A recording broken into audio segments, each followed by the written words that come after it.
Magandang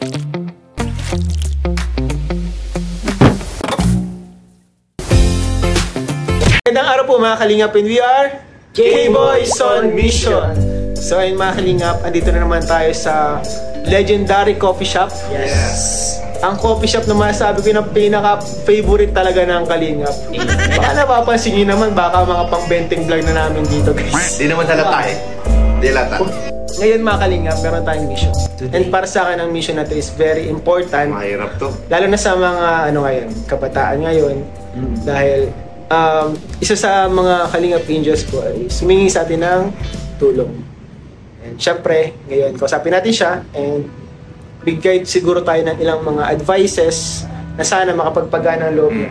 Feeling ko, kailangan niya ng kausap. Yeah, number one, kausap. Kailangan niya ng kuya. So, ayun mga Kalingap, tara, samahan niyo kami sa mission na to. Let's go! So, ayun mga Kalingap, kasama po natin ngayon si Julian. And ayun, kasama niyang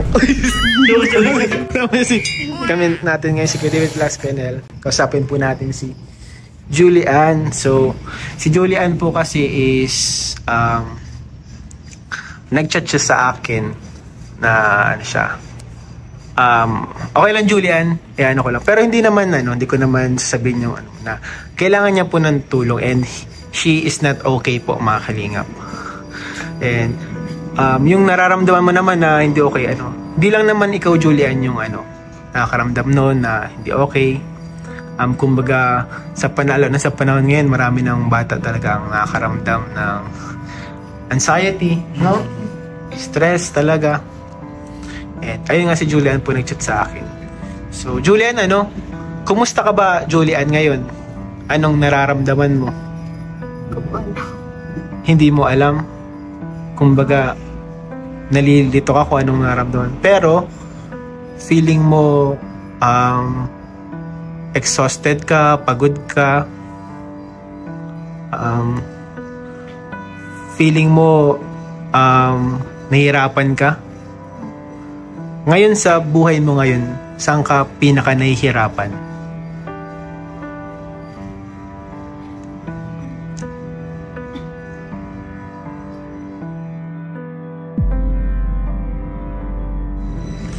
Sa sarili mo, sa family, sa pressure, sa friends, sa love life, maraming pwede. Pero saan ka pinaka nahihirapan ngayon sa buhay mo?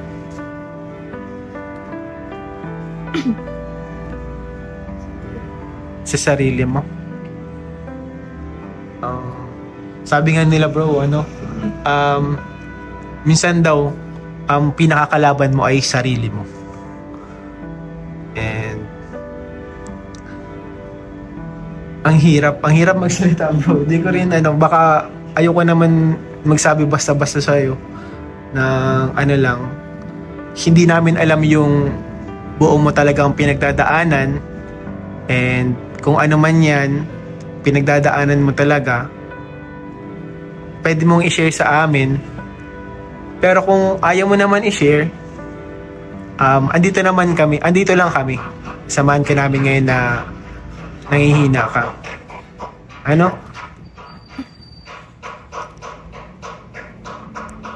kapatid Julian. Pumapayat si Julian. Nakakain ka pa ba lang tama? Bakit? Ano yung mga... Hindi ka nagugutom? Hindi ka nagugutom?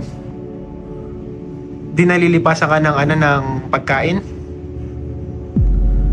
Ay, wala kang appetite. Wala kang ganang kumain. So, ang ang mabigat pala sa'yo ngayon para sa yung sa sarili mo. Ba't ba yung mga mga problema mo na iniisip? Bakit feeling mo sarili mo yung mo?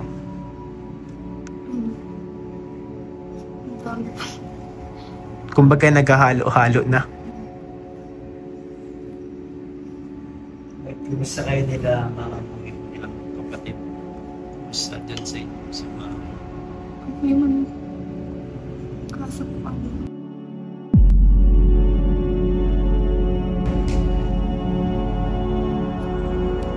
May problema ba kayo na? Ano po kasi din po. Pero feeling ko po, ako lang. Pero ano po, I mean, siguro po maisa ito. Ako lang. Talaga, sa kuya po talaga itong problema. Nasa isip ko po. May tampo ka ba kayo?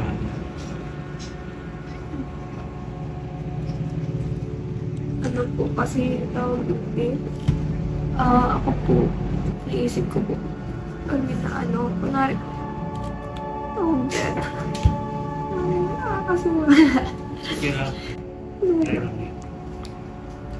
Pag nag-aalap po sila about po sa financial po, siyempre po as a panganay po, gusto ko pong matapang, pero siyempre po, pa din naman po akong kakayahan para po gawin ito mga bagay.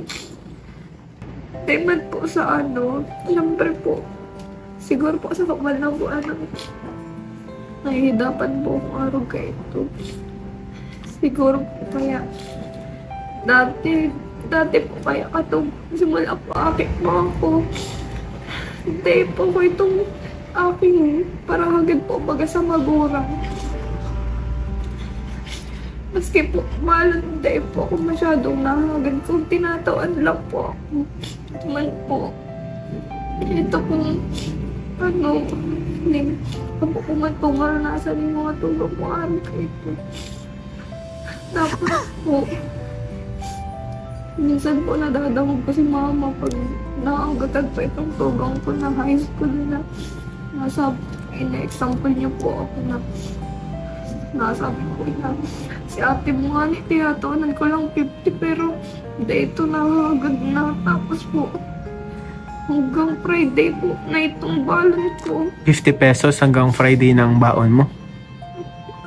Grabe, di anong mabibili mo na, no?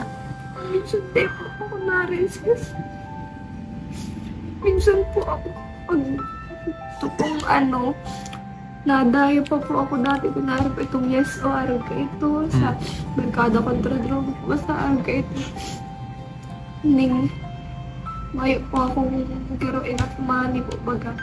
Pero nakakapagtuloy pa po ako ng pasalubong sa mga tugang. Kaya po unang giro po nasa isip ko lang na okay lang po mayo ako basta mo na ko. Kumbaga, kapag nakikita mo na nahihirapan dun sa family nyo, yung para nagkakaproblema na sa pera, financially, sa mga pagkain, walang mai-provide. Kumbaga, ikaw ang nag-burden mo sa sarili mo, hindi mo mano sa isip mo na dapat may pambigay ka din. Parang naaako mo na yung yung bigat. And syempre, sa ganyang edad mo, talagang hindi mo pa talaga kaya i-handle yung ganong bigat kasi responsibilidad talaga dapat yun ng magulang. And syempre nakikita naman natin nagtatrabaho nga sila mama at papa mo, talagang hindi lang sapat po mga kalingap, talagang sa buhay ng pagmahirap ka, yung poorest of the poorest ka, hindi sapat yung sipag lang kasi kahit maghapon po sila magtatatalok dyan, manguha ng nyug, magkakakawit, hindi po talaga sapat yung nakukuha. Talagang hindi naman po ganun kalaki. Kumbaga kapag nakikita mo na yung mga ganong sitwasyon sa family mo,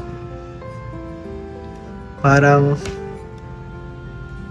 doon ka na iisip na kung meron ka lang ganyan.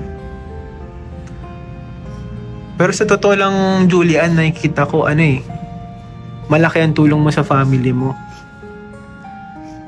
Sa totoo lang, ikaw ang isa sa dahilan ngayon kung bakit yung nakaraan nga, di ba, piyesta, nakapaghanda pa kayo, ikaw ang dahilan talaga kung bakit ngayon nakakaahon-ahon sa family nyo, nakakapagbigay po, nag-business ka pa, di ba? Malaking tulong yun sa inyo. Yung effort ng mga ginagawa mo, para sa akin, sa tingin ko is higit pa yun sa sapat. hindi lahat ng anak gagawin yun para sa family nila eh. Kumbaga, grabe, nag-ano siya after ng school bro, nagtatrabaho pa siya, nauwi siya kaagad sa Tarong para magtinda. Kaasikaso, nakikita po namin to si Julian. Ang sipag. Ang ano mo lang talaga, parang minsan na overthink mo na, di na nawala sa isip mo, pressure ka. And sabi mo nga, dahil dun sa sasabay-sabay mo ng mga bagay, pagtatrabaho mo, habang nag-aaral, sabi mo, nadidisappoint ka sa sarili mo. Lalo na po ang graduation. Siyempre po.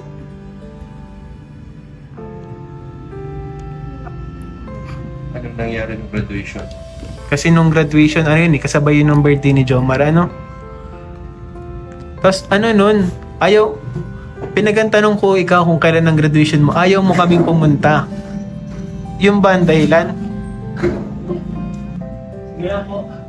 Kasi po, expected ko naman na po na ko talaga ma-achieve itong araw ko ito. Kasi, siyempre po, hindi lang po ako masyado nakakatutok sa nga po, may nangyari nga po na dahil dapat kung pag nakitong time na to, pag-uli ka po sa routing, kinaulay po ako ni Papa, kinaulay po ako ni Papa kung ano daw po problema ko. Kinausap ka ni Papa mo kung anong problema mo? Yun po, tapos hindi man po ako nagtatarang, tapos sabi niya pa po, nag-uli nga po daw siya para tanahan po ako sa graduation. Bahal, pero siyempre po, may man lang po siyang sa kuha ito. Pero, di-disappoint po talaga ako siyempre.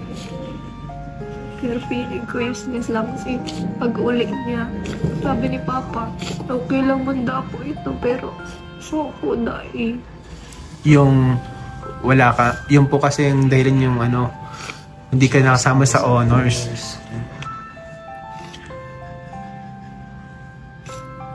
Din po siguro kaya araw po ako kainita. Ngayon po akong taong nakakauli. Pero may po akong nagsusulot tapos... Wala kang nakakausap, palagi ka nag-iisa. Ano po? Huwag mo masyadong isipin yung sa honor. Hindi yun dapat pinoproblema. Kami nga dati, wala naman kami mga honor. Kami, wala kami mga honor. Actually, sabi nga dyan ni, alam mo yung mas maganda pa sa honor is yung kind heart. Yung kapag may kind heart ka in good character, may tuturing mo daw yung kayamanan. Or, kasi alam mo kung bakit mo may tuturing na kayamanan yun. Kasi pagdating ng araw, kapag may good character ka, sigurado ako, magiging successful ka. Makakakuha ng magandang trabaho. Pero kung may honor ka lang, pero wala ka namang good character, hindi ka makahanap ng trabaho sa totoo lang. Kung may honor ka lang pero wala ka naman ng magandang karakter, mahirap makahanap. Actually, para sa akin, mas proud ako kapag makita ko yung anak ko na ganyan eh. Mas mabuting tao. Oo. Sobrang proud ko ako kung ako yung ama mo. Kahit wala ka sa honor, sobrang proud ako sa'yo. Gusto ginawa mo lang yung best mo. Yun yung kaya mo. Di, wala namang problema. Kasi nakikita mo na napakabuting anak ni Julian. Alam naman na, na nagkakayod naman si Julian. Sipag naman. Tsaka maraming ginagawa. Higit pa sa anumang awards, medal, or accomplishments, yung good character. At yun yung meron ka. Sa isa pong hindi napapalitan ni Julian, kahit yung achievements and family. Sana ay kung mas maging close ka sa kanila, mas mag-open ka sa kanila kasi lahat yun. Yun yung pinaka-kapampi mo sa lahat talaga, family mo. Ang mga bata kasi kadalasan ngayon is parang lumalayo na yung loob nila sa family nila eh. Normally, ngayon normal na ang mga anak ay hindi kinakausap ang magulang, kumbaga lagi sila nagtatago ng nararamdaman nila sa mga magulang nila kasi pakiramdam nila ay hindi sila maintindihan or gagalitan lang sila, magagalit lang sa kanila. Pero sa totoo lang din naman, ganun talaga din. Pero doon nagsisimula yung problema nga. Kasi hindi nag-uusap. Hindi kinakausap, hindi nag-share. Alam mo, magulang, siguro yung iba, ano lang, kasi yung panahon kasi nila, ibang approach. Sa panahon nila, kumbaga yung approach sa panahon nila is nagkakaya nila sa approach sa panahon ngayon, which is iba na ang panahon ngayon eh. Hindi mo na madadala sa sigaw, hindi mo na madadala sa palo. Kailangan ngayon ng mga bata is maparamdam mo yung pagmamahal sa kanila eh. Na naintindihan mo sila na naandyan ka para sa kanila. Na syempre yung ibang magulang na ang kinalakayan nila ay puro sigaw, puro palo. Minsan nadadala nila din, nagagawa din nila, naipapasa nila eh. Saka maganda, Julian, ikaw, kumpleto ba yung mama ka, may papa Hindi ka? yung iba wala nang nanay. Isang reason yun para Tatay. maging thankful, maging i-cherish mo pa yung moment mo sa kanila. Mas kompleto kayo eh. Ano yan, yung isang asset ninyo ng pamilya ninyo na hindi mananakaw kahit kanino kasi kasama kayo. Kahit mahirap yung buhay, kinakaya ninyo. May mga time pa ba or nangyayari pa ba sa inyo sa family niyo na sabay-sabay kayong kakain tapos nagkikwentuhan kayo, nagtatawanan kayo? Minsan alam mo yun, yung mga nagbibiroan kayo, ng mga pangarap nyo na balang araw mapaano tayo, mapa-England tayo, ganyan. Papagawan kita ng building. Importante yung gano'n, lalo't mga bata pa kayo, mga magkakapatid, dapat yung mga gano'n kayong time. Isa sa reason kasi kung bakit feeling mo mag-isa ka na kasi kumbaga nilalayo mo na din yung loob mo sa family mo. Huwag kang magmamadali kasi dadating din yung time. Pag magkaedad ka na, nagtatrabaho ka na, yan naman hahanapin mo. Mamimiss mo Yan sila. time mo sa family mo. Sobrang Mawawala mamimiss yan. mo yung pamilya mo. Kaya habang andito kayo magkakasama kayo, sulitin nyo yan. Sa tingin mo ba, Julian, kapag kinausap mo sila mama mo about sa nararamdaman mo, di ka nila maintindihan? Yun ang nafe-feel mo. Kumbaga may takot na baka galitan ka lang. Alam mo, sa tingin ko naman, laging may part na maintindihan ka nila, pero wag kang mag-expect na marinig mo yung gusto mong marinig sa kanila. Di ko pa rin ang sa akin talaga kapag magulang talagang hindi mawawalan ng ng pagmamahal sa kanyang anak eh.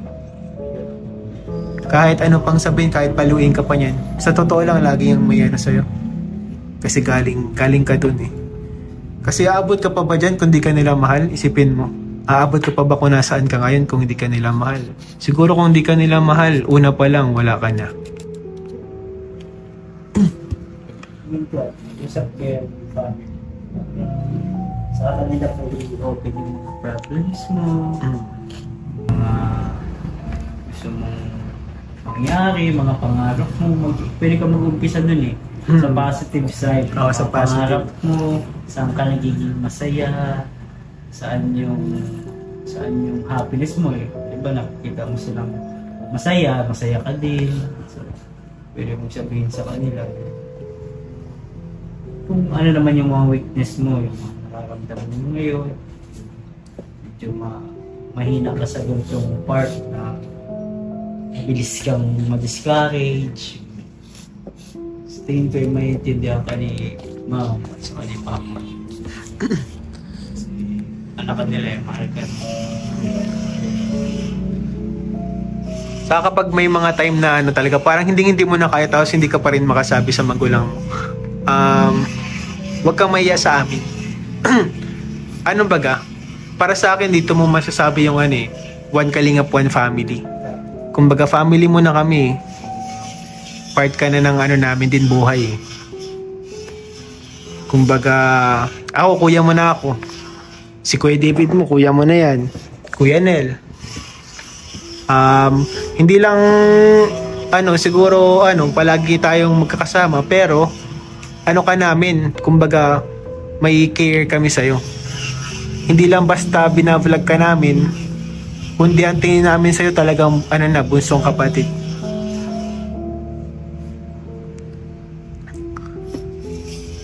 Pinakakalaban niya kasi bro, kasi bro, pressure siya sa sarili niya, kumbaga, Ano ba talaga overthink na yung siya. palagay mong nararamdaman mo ngayon? Yan ba isang kind of depression ba? Oh, Palagay mo? Kasi pag pag sinabi mong depression, yung karamihan nakakaisip sila ng mga parang attempts. Ay, wala pala yun. Yan yung mawala niya. Kaya sabi ko attempt lang eh. Oh. Yung mga attempts, yung mga ganun, hindi magandang attempts. Ikaw ba, pumasok din ba yun sa isip mo? Oh. Paano? Anong nangyari? Wala po. Nung time kong feeling ko po pagod na po ako. Tapos sabi ko po, parang yun na lang po itong reason para ma-feel ko po pagod na itong peace of mind po. Kasi po, ito pong time na may mga bagay pong tao dyan napasok po sa isip ko. Siguro feeling ko pag kunwari po nakatuko or nakahiga po mga boses po baga Mga narinig ang boses. tapos doon na po ako nahibig hanggang breakdown na po ako. Anong ginawa mo? Anong ginawa mo? Ito pong day pwede pong gawa ko. Hanap po ako ng mga bagay na mapupulgan po itong sarili ko. Masasaktan yung sarili mo. Tapos po ito. Ano pong ginawa ko. Tapos po pagkatapos po ka ito. Na-realize ko po na tapos napaisip na lang din po ako na bakit kaya ito nag-love sa ito. Ako siguro po pagal na pagal lang talaga. Maski po dahil tama.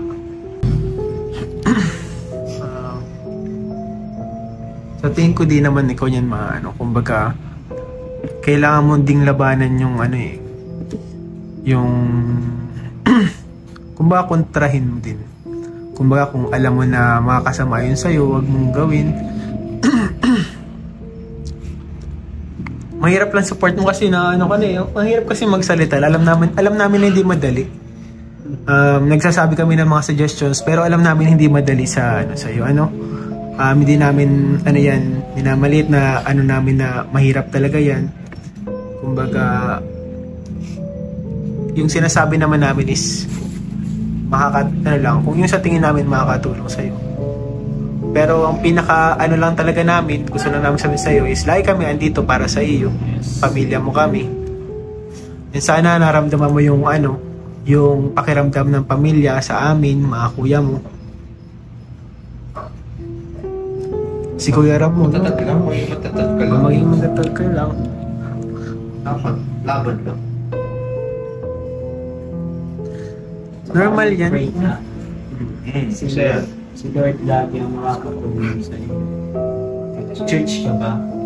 Pwede kang may church ng kila Kuya Rob mo, Sunday, sa amin. Maging active ka sa ganyan?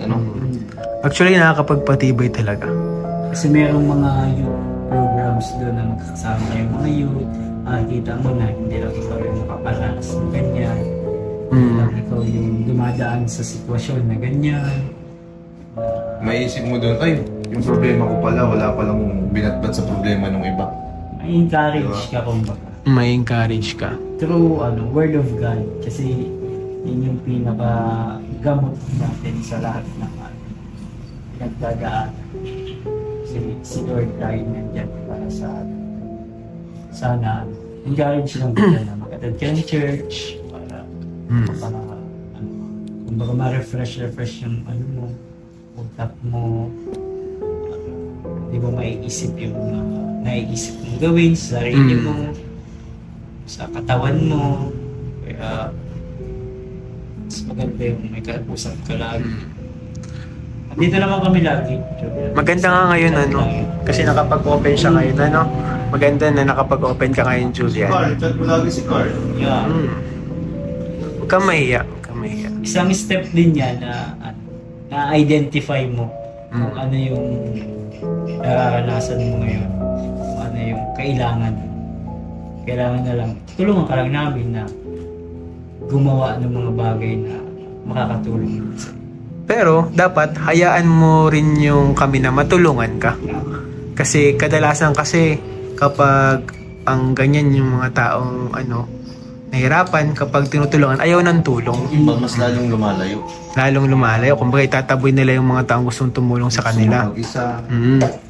Pero ikaw, alam mo ang tama, hayaan mo kaming tumulong sa'yo, Julian. Kasi alam namin, maganda ang buhay na nag-aabang sa'yo. Nakikita namin magandang mo eh. Magiging okay lahat.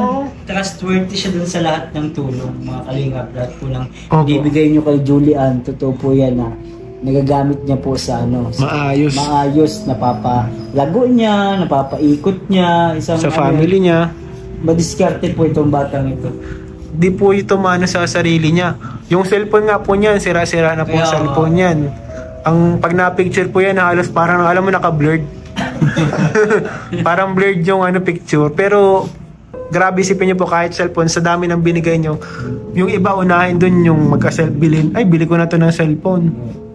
Julian, ang inunin niya, pangtindahan po. Yung kubo pinagosyo, kubo, bubong, di ba nagpaas ka ng bubong? Ano ka, Julian? Para sa akin, malayo ang mararating mo. Ang pinakakailangan mo lang ngayon is guidance galing kay Lord. Gabay. Paligiran mo yung sarili mo ng mabubuting kaibigan. Kumbaga, kapag ang nasa paligid mo kasi, nasa surroundings mo, okay ka din eh. Palibutan mo yung sarili mo ng mga positive people. Choose your friends wisely. Hindi yung mga taong hihilahin ka lang pababa. Choose friends na makakasama mong mangarap, makakasama mong tumawa. Kami, mga kuya mo, kami. Kaming gawa. Pwede kami magiging. Huwag kang mahiya. Huwag kang mahiya. Huwag kang mahiya. Kami nga walang hiya.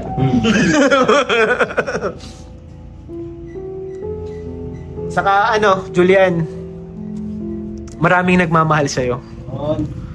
Huwag mong sayangin ang buhay mo. Maraming nagmamahal sa'yo. Kung palagay mo may mga gabi na na parang down na down ka, mag-pray ka lang. Sabayan mo ng pray. I-counter mo ng prayer. Iiyak mo lang, sige lang, iyak mo, pero wag mong sasaktan ang sarili mo. Kasi after mong umiyak is, makaka-feel ka din naman yun ng ginhawa. Relief. Sana, Julia, nakatulong kami sa'yo ngayong araw. Huwag kang mag-alala, lagi man lang kami dinaan dito lang. Di ka naman namin makasama palagi physically, pero tawag ka lang, call ka lang, ganyan. Lalo si Ma'am Emmy mo, maintindihin niya sa mga ganyang pinagdadaanan. Actually, Julian, may pinapabot sa'yo si Kuya Rab mo. Isipin mo si Kuya Rab mo, wala siya dito, pero lagi kanya naalala. Ganun ka-importante, Julian. Napaka-importante ng buhay mo kasi sa inspirasyon, sa mga manonood, ang daming may idol sa'yo, madami kayo napapasaya, madami kayo napapakilig. Madaming nabubuo yung araw, mapanood ka lang. Wag mo sukuyan ang sarili mo, Dito kami para sa'yo. So mga Kalingap, may pinapabot po si Kalingap Rab sa'yo. Allowance mo daw ito para panggastos-gastos mo. Magtira ka para sa sarili mo, Kasi kailangan mo din alagaan ang sarili mo. Para makatulong ka sa iba, dapat yung sarili mo natutulungan mo. 4,000 pesos para pang budget mo. Mo sa sarili mo, Unahin mo yung sarili mo muna. Ikaw muna. Invest in yourself, sabi nga ng t-shirt ni Kuya David Vlogs. That's true. Thank you po sa support po syempre. Kung di po dahil sa inyo, wala din naman po ako siguro sa ganitong sitwasyon. Lalo na po sa inyo po, Kuya Ian, Kuya David, Kuya Nel. Siyempre po, nung Sila pas. thank you so much po siyempre kay Kuya Rob. Alam ko po marami man din po siyang tinutulungan. Halos di niya na po masabay-sabay po na, pero dito pa din po siya po. Always pong naka-spot ako sa likod po namin mga K-Angels. So yun, thank you so much po. Sana po patuloy lang po siyang pagpalain po siyempre para mas madami pong matulungan. Ayun. Sige, Julian. Ang pinaka may babalik mo lang kay Kuya Rob mo is yung maging okay ka. And sana, prayer namin, pagpipray ka din namin, na maging okay ka. So, salamat Julian sa pag-open sa amin. Masarap sa pakiramdam na pinagkatiwalaan mo kami sa, sa nararamdaman mo. Alam ko hindi yan madali. Alam namin na mahirap yan. Kaya, salamat Julian. Ayun. Thank you.